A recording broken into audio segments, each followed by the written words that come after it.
Another simple but useful transition.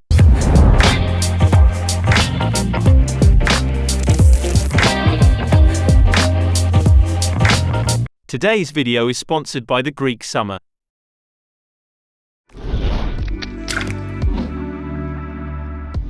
Bring your second clip on top of the first one, and try to keep that part short.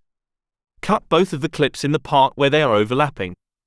Make sure that you are in the beginning of the overlap, select the top clip, and activate the keyframe for the zoom value.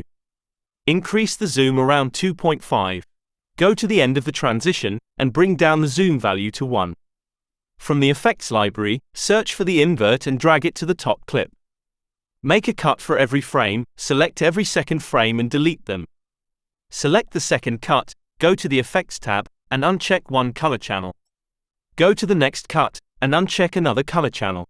Do the same for each cut, and select a different color channels. Once you are done, drag a glow effect to the clip below, and your effect is ready.